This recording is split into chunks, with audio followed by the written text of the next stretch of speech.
Hey everybody, welcome to another episode of NC-17. And today is going to be a good one because we have director, cinematographer, writer, all around awesome dude. We got Jordan Miller. How are you doing today, my friend?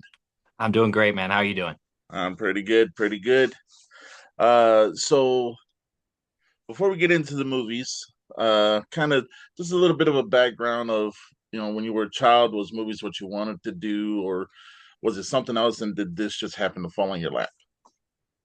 I mean, I always loved movies. Movies were like a huge part of my childhood, and a huge way that my family like bonded with each other was movie nights and watching movies and stuff. So it was always like super important. But I had a weird like path where I was kind of like making little like VHS tape movies when I was a kid for fun, but never really considered it as like a career path. I was way more into music for a long time, so like my first whole life before filmmaking was just doing records and touring a lot and playing with bands. And while I was doing that, I went to film school. So I did sort of like take that seriously in that aspect, but it was always kind of a tug of war between whether it was music or film. And ultimately it ended up being film. I started doing all music videos for all my friends' bands and my own bands, and I love music videos, and I still do a bunch of them. But yeah, it ultimately evolved into this being my main focus and storytelling and filmmaking. Uh, so being in the music, scene and being in different bands and stuff like that, would you say that that is definitely a different beast than making movies? Yeah, I'd say it's like a lot of the same tools in the tool chest, but it's a very different beast. Like I think the attention and the love of detail that you have to put into making a record is the same kind of uh, part of your brain that you have to put into like editing and finishing a feature length film. It's a lot of very like thousands of tiny pieces as it has to come together with a single goal in mind. So it's kind of the same thinking. And I was in like instrumental prog bands and stuff and weird things that we were always kind of thinking about concept albums already. So, thinking as far as like longer stories and how uh think of songs like scenes and how they play, consecutively throughout an album is similar to how scenes should play to feel a flow through a movie. But I think the actual world of music and film are like astronomically different. The film is um, way more collaborative. I've found like people love each other's films and they support each other's films and they work on each other's films. That's not really how bands work, obviously, but also like the music world is so fiercely competitive and really difficult to maneuver. So there's just a lot more competition. I feel like in music than in film. I don't know. It's a give and take in both things, but that's sort of how I found it.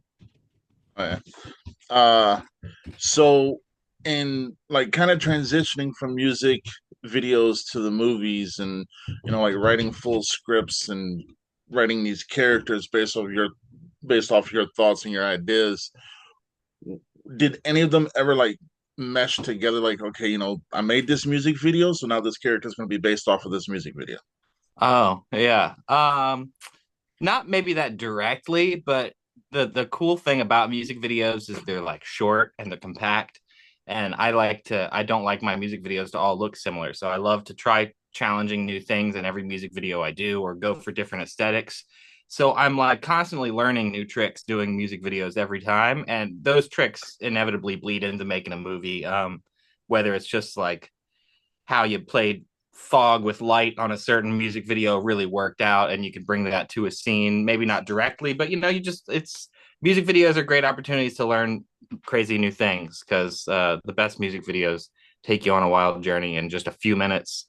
So being visual and we've set giant fires for music videos, we've done elaborate like dolly moves and circular tracks and all kinds of when one take scenarios, long one take music videos, like all stuff that is just like great training for movie making. uh, uh so your genre of movies, particularly horror, uh would you say that was like your genre, like from child all the way up to now, or was it something you just like dabbled in and then it was like, this is what I really want to do? Yeah, it's like, I mean, I love all movies. I love like all kinds of film, but when I was a kid, it was the stuff that excited me the most.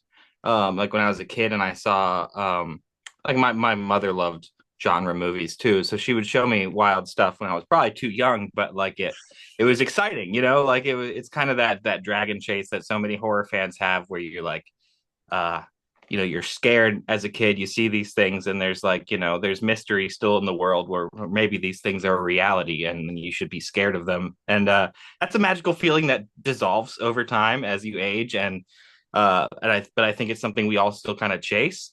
So like some of those movies that made me feel that way were when I was a kid, like Poltergeist and John Carpenter's The Thing and Alien and films like that that mystified me, and I didn't know what I was looking at or how people made it happen on screen. And it's all pre CGI, so it's all just like trickery and like magic tricks, you know. So like that was stuff that really caught my imagination early.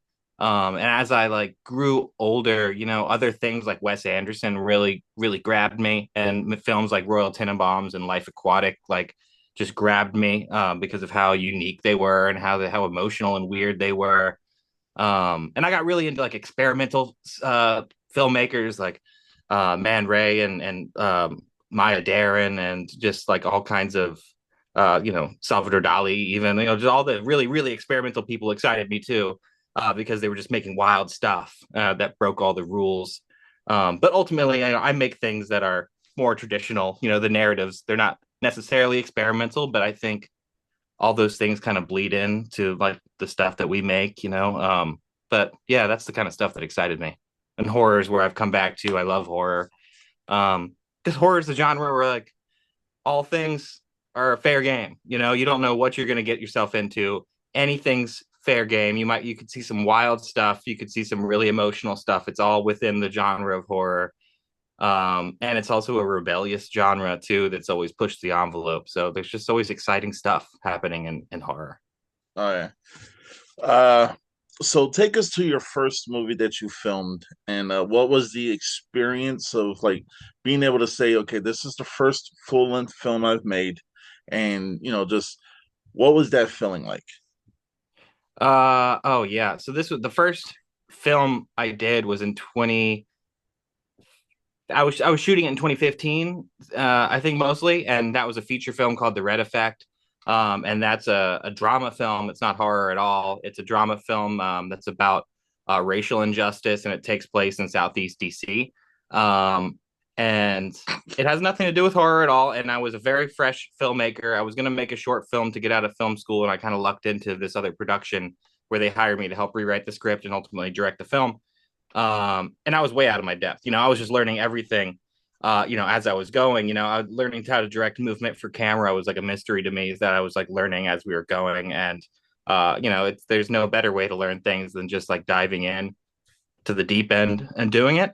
So it was like an invaluable experience. I went back to doing shorts after that, so I could take everything I learned and apply them to shorter, more impactful, tiny things before moving back to features again. But yeah, it was a pretty wild experience, honestly. Like it was great being able to work with producers who had done numerous films before because they provided me with a bunch of resources that I wasn't going to be able to get a hold of. Um, but we still did it on like a shoestring budget, so it was still like an exercise in real indie filmmaking and down in the trenches type of filmmaking.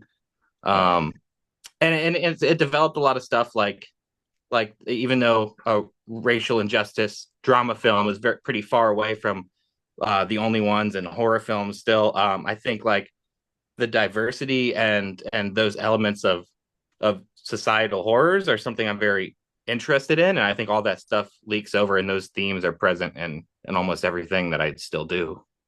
Oh yeah. Speaking of the only ones, the film was featured in a, I hope I'm saying this right, mini movie mania and horror triple feature. Yeah, yeah. That was just this past weekend. That was a ton of fun. Yeah, I've spoken to Shannon, and so I know that you guys are very passionate. They were very passionate about the event, which, from what I was told, was a success. Yeah, it Uh, was. was you so you were there? I was there. Did you so? What was the reception for the only ones when the audience was watching it? So I will admit I dipped out before my own movie. I had Oh, spent I had a whole shoot that morning, so I had already had a full day, and then I went there at 2 o'clock and I sat through all the short films and went out to eat with some people and was watching the opening films. And it had, this was now 6 hours of movies plus a shoot that day, and I've seen my movie about a million times. So I kind of used that opportunity to fade into the background and go home to get some rest before the shoot the next day. So I didn't see the audience reaction that day, but I've sat through the film playing in different theaters a number of times now and seen different audience reactions. And it's that is my favorite part of the screening experience is sitting back and watching other people react to stuff. And there's no greater joy than hearing people laugh at the right moments and gasp at the right moments and come up to me afterwards and say they were tearing up and feeling sad at the right moments that you would want them to. Like that's the reason you make this stuff, is to make people react. oh yeah. So not only did you direct it, but you also wrote it. Yeah. Uh, so each character in the film, would you like, were they based off of like just personal experiences with other people, or was it just like imaginative and like, hey, this is what I want, this is what I'm gonna do? Oh no, I think everything is based really heavily on personal experience. Like I think all writers would probably say that. Like the way you write characters is you find a foothold in there that you relate to them, even if it's somebody who's vastly different than you.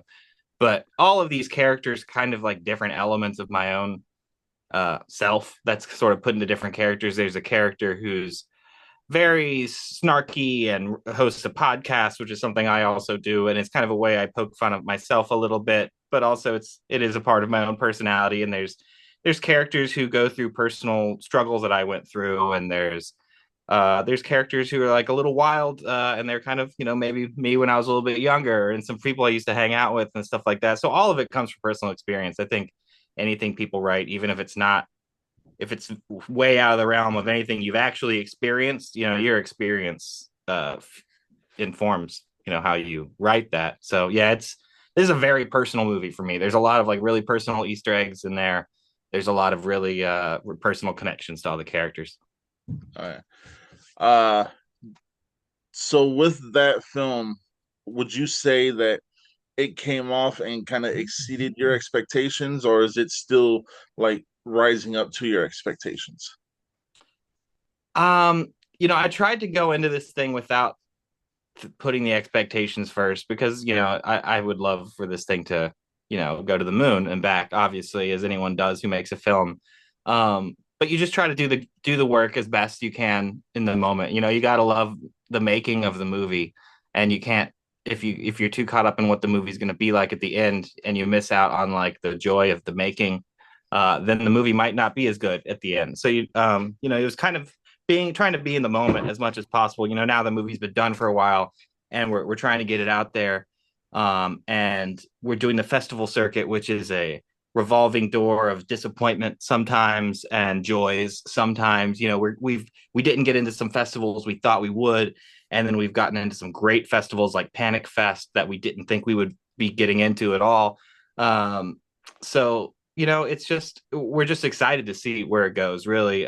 We've been able to sign distribution already for it, so it's going to be coming out on Blu-ray and DVD and streaming somewhere. So all this without having to go through an extra sales agent. All of this stuff is pretty much like what I would love to be doing right now. And this is like where I was hoping it would kind of be. And we'll just see where it goes from here. All right. So on set with the cast and pretty much everyone else who's worked on the film, would you say that, kind of like everyone just came together and was like, hey, we're here, we're going to do this, and it's going to be what your vision was and is, and like, did everyone just come together and was like, let's rock this thing? Oh yeah. Oh, I had the best crew and cast I could possibly ask for. These are all people, most of them I had worked with before, and I knew they were amazing. And the other ones, we cast and we did lots of meetings and knew they were going to come in and do their thing. But this was a lot of like bringing all the people I love to work with up until this point together on this project. People I knew and people I knew would give great work. And we did lots of meetings and read throughs before we ever got on set to talk about the peculiarities of the tone of this movie and the balance between like drama and comedy and horror that we're trying to strike with it. So, there was a lot of talk about how we would pull that kind of stuff off on set before we got there. And what we lacked for in rehearsals, we talked through just about atmosphere and general vibe. So I think, and everybody really understood the assignment. So when we got on set, everybody was pretty much, nobody felt like in the dark. There was not a lot of questions about like, what are we doing? How is this going to feel or look? Everyone kind of knew what we were going for. And we're just bringing the pages to life. All right.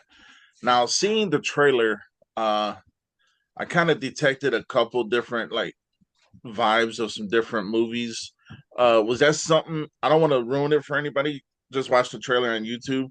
That's all I can say. But was that kind of like the vibe you were trying to do? Is like throw in, like you said earlier about yourself, just Easter eggs of like, hey, this seems a little bit familiar, but still fresh. Yeah, that's like kind of the name of the game with this movie. It's a love letter to slashers and cabin in the wood kind of horror movies that I grew up loving. But it's the goal was to do as many things that those movies would not do or have never done. Because like as much as I love those movies, you're delivered the same thing a lot of times through those movies, and they become predictable, to a point, which there's nothing wrong with that. But I didn't want to make one of those movies because you can point to a thousand of other movies that have done that so well that it's just why I try to do it again. What I was trying to do is subvert all of those expectations, because for people, especially horror fans who have seen a lot of these movies, you go in and you see things start to develop and you think you start to know where things are going, and that's exactly where I'm going to take you in a completely different direction. So the one thing that's been a joy for me is like after every screening, people who haven't seen it before come up to me and say that they had no idea where the movie was going and it went in completely different directions than they were expecting, and that was always the goal. The movie, it was always kind of meant to be a slasher movie, or kind of a more like a character driven drama thriller that kind of wears a slasher hat, you know? Uh, uh, I know that you have Chandra Rawlings in this. Yeah, Shonda, yeah. Yeah, she's I've seen her in some other movies. She's phenomenal. Yeah. Was No, that she's a someone that? dream. She's great. Oh yeah, was that someone you've worked with previous before? Yes, yes, it was. I've worked with Shonda not on my films, but I've worked on set with her when I've been in camera department or I've been in sound department on a few different movies. We worked on Slasher Nurse together.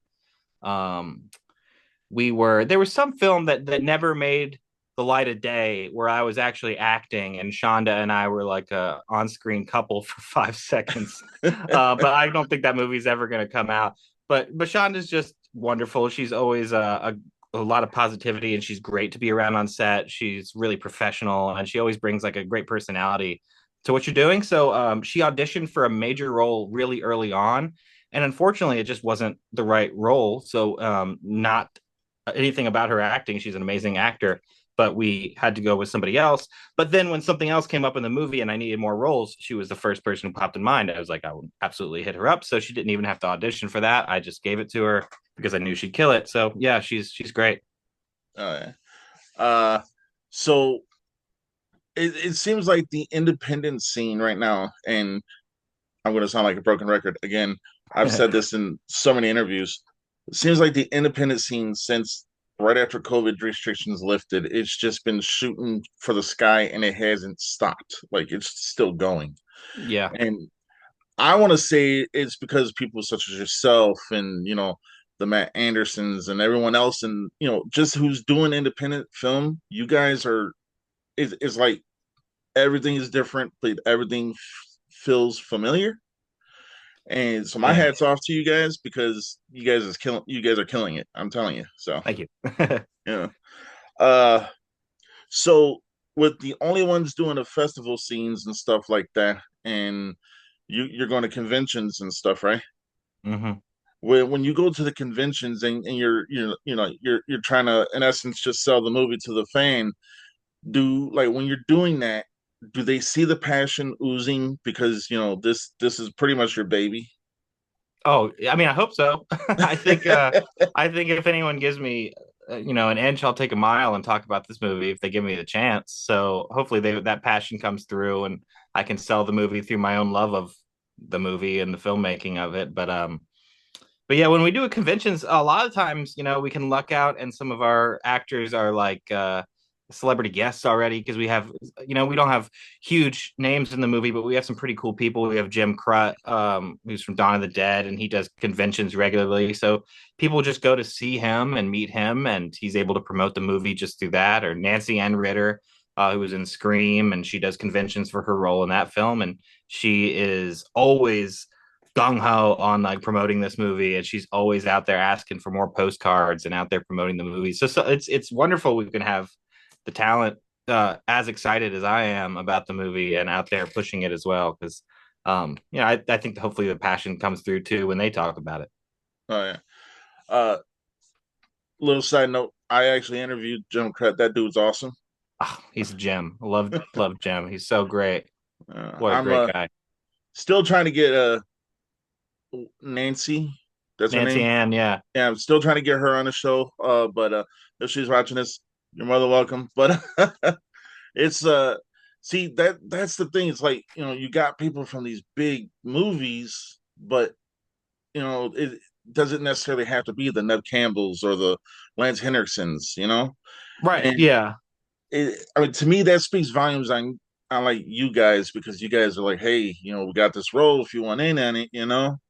And I mean, it's refreshing to know that life goes on even if you're just a side character because you have more prominent roles coming thanks to the independent scene.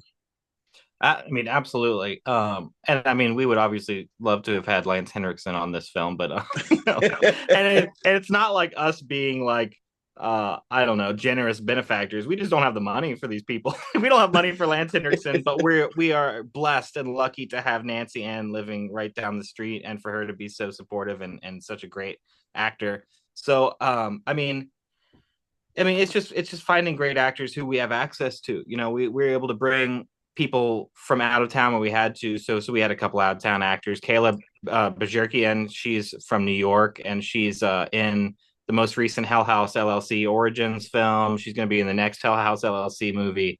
So we were lucky to have her, like right as Hell House was coming out.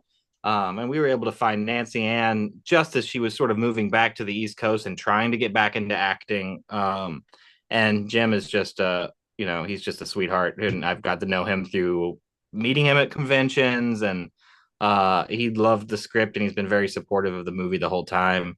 So we offered him a role. We gave him a very quirky, fun role, a small role early on, and he ended up coming on as executive producer as well. So he's part of the DNA of this movie for sure. Yeah. So let's kind of go beyond the only ones. Do you Yeah. have your next film in mind already? I have 3 feature scripts done. I've got a horror western that I would love to make, but it's probably gonna cost a few extra pennies because of being a western, being a period piece. I've got 2 films that take place generally around here and mostly in the modern era. So one of those 2 would probably be the one that would realistically happen next. But yeah, I've got a bunch of stuff in mind I would love to make. My producer Matt Burns and I are also cooking up a little Valentine's themed anthology that we're going to be sort of shooting on the sidelines of life and on all these other things too throughout the next year. So that's going to be something that's developing while I'm pre-producing whatever my next feature is going to be. Getting the only ones distributed has really taken over my life lately. But now that we're coming out of that and this is going to be able to come out, hopefully that momentum can translate into the next film. Uh, Speaking of Matt Burns, that dude's awesome also. Oh yeah, I love Matt. I love Matt. I've known Matt since high school, actually. Eh? Yeah, That's back awesome. when I was just playing in a punk band, he's the guy who booked all the punk bands around town, Shepherdstown, which at the time people called it Skull City. So he would book all the punk and the metal shows, so I would get to play concerts, and then we kind of parted ways for years. And when we came together again, we had both independently moved into the film world, both into the horror world as well. So it just started working together again, and he's great. And he has a role in the film too. He also has a quirky role in the movie. uh, so out of all the stuff you filmed, music videos, movies, shorts, was there one thing that you would say is like it speaks to you as to like, as of right now, this is like, your opus until you have an opus? I hope to not have an opus this early. That's a I'm very always good answer. I don't want to have, so other people have asked that same question. I don't want this to be my magnum opus. That would be a shame. I want the magnum opus to happen some decades from now, maybe. But I'm just always thinking about the next bigger thing, like how we can learn, take the tricks we learned in this movie, take the fans and the audience that we can build from this movie, and make something bigger and greater next. And like I'm always excited about the next thing, even when I'm always trying to stay focused in the love of doing while we're making the current thing, but I'm always in the back of my mind excited about a future thing perspective as well. So, yeah, I guess that's if that answers your question. I'm It not sure. answers it perfect. You don't have one yet, which is good. Yeah. uh would you, if there's like a certain actor, actress, Mm. producer, someone that you haven't worked with yet, whether it be independent, Hollywood, whoever, who would that be? Crispin Glover. Crispin Glover. I'm a huge fan of Crispin Glover. I've been a huge fan of Crispin Glover since I was in like high school. My parents took me to see Willard like opening day when I was in like high school because I was such a Crispin Glover fan. And I love his weirdness, and I just would love for him to be in a movie that I make. I've got a role I think he would be great in. Uh, if anyone out there's got Crispin Glover's contact information, pass it along. Because you've got this Crispin Glover fan right here who wants him in a movie. He's a great one. Another one is Richard Jenkins. He's a character actor who every single movie that Richard Jenkins is in, he makes it at least a full letter grade better. Whether he's really funny or really heartbreakingly sad, he's just great in everything. So like he's somebody who is top tier. Absolutely would want to put in a film. I could probably go all day with, but those are two that always shoot to the top of my list. I love those guys. Oh yeah. Richard Jennings he plays a good heel too, like villain. Yeah, yeah, yeah, yeah. So I mean, in most of his movies, like you got Step Brothers, I was like, that's a league of its own right there. Sure. So Yeah. He's like he can play comedy great, like Cabin in the Woods. He does comedy really well. But then like Let Me In, the remake of Let the Right One In, he's heartbreakingly tragic in that movie. And all of the Shape of Water, same deal. There's a great horror western, which is like really one of the main reasons I wanted to write a horror western, called Bone Tomahawk, that Richard Jenkins is also in and kind of steals the show as far as I'm concerned. He's just so good. So oh yeah. good. I'm not gonna lie, my favorite part of Bone Tomahawk, spoiler, is when Matthew Fox died. That's a good no, that's great. His character is so frustrating, but like man, what I love about that movie is it's like it starts like a horror movie, then it just like becomes just a western for like the bulk of the movie, and then ends like a really hard horror film again, and shocks you because you're forgotten you're in a movie like this, and it's so good. Oh yeah. So good. Those are some solid choices that you want to work with. I mean, I'm not gonna lie. They're great. I mean, there's so many wonderful actors out there now. But yeah, those are two that I really really like a lot. Oh yeah. So with everything that's on your plate right now, and you got the only ones getting ready to be distributed, and you're still in the festival scenes. What would you say is like? Do you have any moments to where you can just sit back and say, "I'm going to decompress now"? Um, not a ton, not really. But that's like when you go to the film festivals or you go to the conventions and you like sit your butt down in the theater seat and like the movie comes up. That's that time. Like that's like we just get to celebrate what we did in a room right now, and this is what it's all about, to sit in the theater and see it play. So like those were moments where there's nothing you can do besides sit back, relax, and enjoy the show. So like I try to empty my brain in those moments, and because those moments also go by so fast. Like if you like our local premieres at warehouse cinemas, it felt like that like 5, 6, 7 hours, whatever that was for that party and the screening and stuff, just zip by. And So I just try to stay present, I guess, in those times. But yeah, those are the biggest times to just really relax is when you go to the theater. Like the other weekend, that was my that mini movie marathon, like 7 hours of movies. I'm just like, okay, let's just sit back and enjoy. Oh yeah. Uh, is there a particular like effect that you've done in anything you've shot that kind of just went way better than you expected? Like an effect, like a special effect. Yeah. Um, hmm. Let's see. That's a tough one. Uh,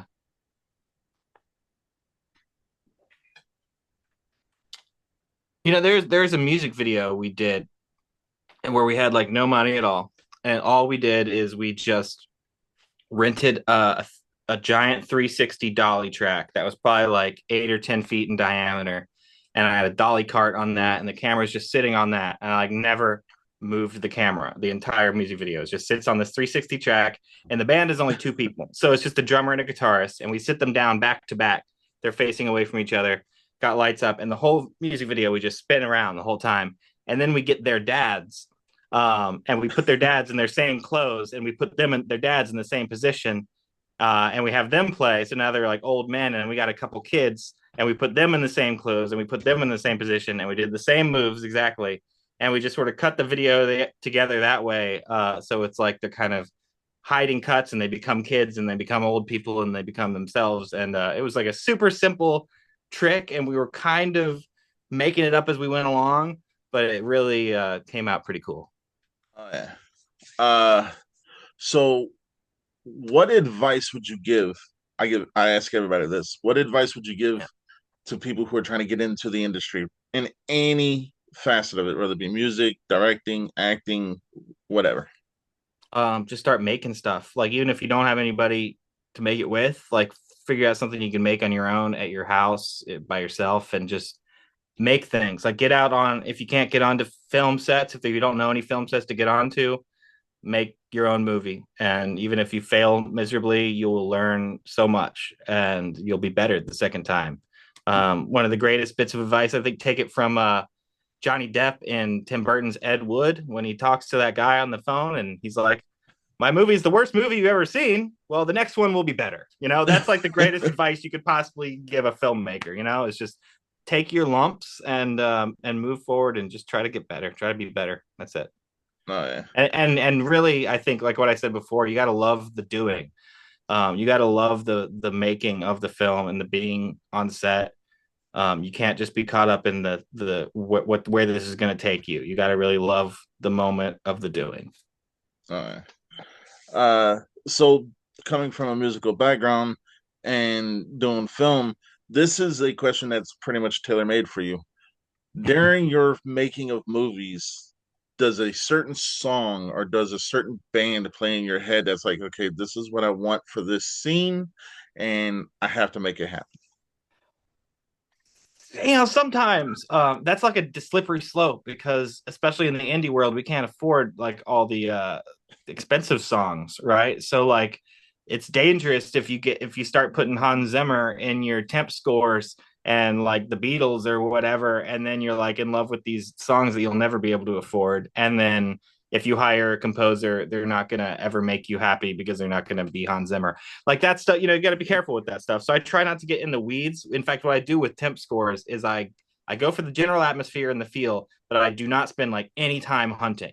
Like I find the first thing that kind of does it and I put it in there because I know my composer is going to be better than this, going to do better than this. And I've also worked with the same composer a number of times, so I kind of know what he does and brings to the table. So I kind of know how he's going to affect what's on the screen.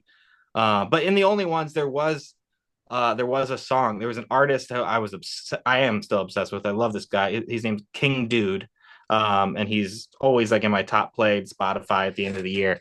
And I had been listening to this one old song he had like over and over, and I kept imagining it for the final credits. So I was just like, you know what, screw it. I'm just going to email this guy. So I did. We struck up a conversation. He's a really really nice guy. We were able to like chat a bunch more since then, and he did contribute his song to the end credits. So we got the song we wanted, and he gave us a really really really generous rate for it. And he's someone I've been able to sort of keep up with and kind of call a friend a little bit now. So it's a cool way for me to meet someone I was really respected his music, and now he gets to be part of the film. So in this case, I knew he wasn't in the stratosphere so much that I couldn't get to him. So I just shot my shot, and and it worked out. Uh, uh, what advice would you give 10-year-old you now? Like Mm-hmm. from now? Oh man. I think about this all. There's so much advice I could.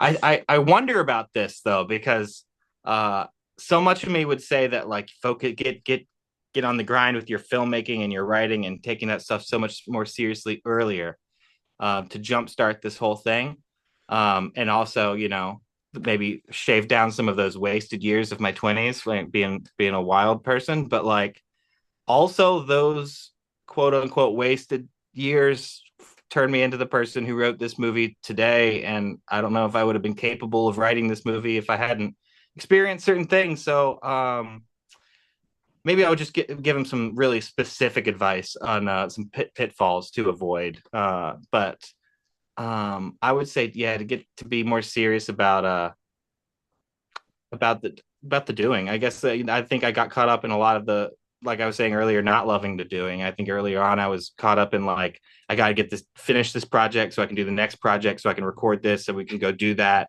instead of just being like let's do this the best we can and right now and really enjoy it. So maybe just being more present, something I could have definitely been better with. Uh, well, we're nearing the end of the show, so this is going to be the moment where I give you the floor. You can plug all your socials where people can see your films, and if you want them reaching out to you or not, that's up to you. Sure. Thank you. So my production company is Future Fantascope, and that Future spelled normally. Fantascope is Phantoscope, and you can see a lot of my work and my production partner Raven's work at futurefantascope.com. And there's also links on there to there's all the list of all the upcoming screenings we have that includes all the film festivals, not just for the only ones, but for a Western we made called Was Once a Hero, and a number of short films. We did a horror short called Shutter Sound and a thriller called Bandita that's all coming out right now. So all these movies are all screening at various cities, various festivals through the next year. So futurefantascope.com/screenings. You can see all of what's coming up with that and check out a bunch of the music videos and all the other fun stuff we've made on the website. I also co-host a horror podcast called Camp Nightmare, and we put out episodes. We've got over 200 episodes, and you can find us on Spotify or Apple Podcasts or all that good stuff. Coming up, it's going to be Creature Feature Weekend is happening, and I'm going to be there with JB, my co-host for Camp Nightmare. We're going to be we have a Camp Nightmare booth. I'll have only one stuff there, so you can come say hey, and we can talk about the movie there. And JB, our Camp Nightmare, is going to be hosting the Chong Tommy Chong panel. So we're going to be hanging out with Tommy Chong, and we're going to be hanging out with the cast of The Evil Dead 2 for a panel we're hosting for that too. So a lot of fun stuff at Creature Feature. Um, and yeah, follow the only ones on social media. We have Facebook, we have Instagram. We have like I said, we've signed distribution, so physical media and digital media are coming out this year. That's a great place to keep up with that. Also on the Future Fantascope website, sign up for our email list because you'll get blasts about when movies come out, when movies are screening, when we have new premieres. We've had a number of premieres this year, which are always a ton of fun. So yeah, the best way to keep up is probably doing that. All right.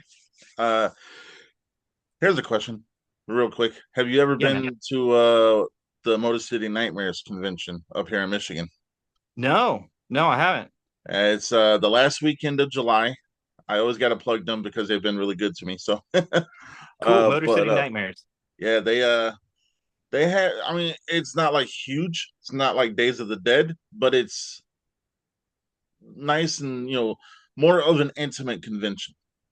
But I like that. No, like Creature Feature Weekend is like that, where it's like Monster Mania is like this giant, huge, absolutely packed business, and I like it more where if you're there to meet somebody, I don't want to just be on a conveyor belt. I want to form at least some sort of basic connection, or at least say hey, how you doing before getting shoved off to the next person. And I think I like the more medium sized festivals for that reason.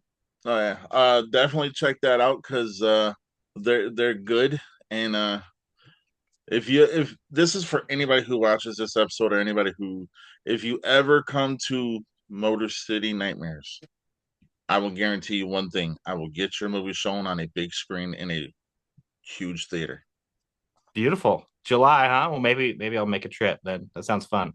All right, uh, Jordan, you've been a blast. You've been a rock star in every sense of the manner since you do music. But no, Well, no. thanks, man. This has been real fun. Oh yeah. Everyone, definitely subscribe to all his socials. Keep track of the only ones for the physical media. And yeah, I mean, it's been fun. It's been a blast. And Jordan, you're more than welcome on this show anytime. You have a home at NC-17. Even if it's a say, you got a booger in your nose. Well, thanks, man. I'll come back anytime. All right. All right, everybody, stay NC-17.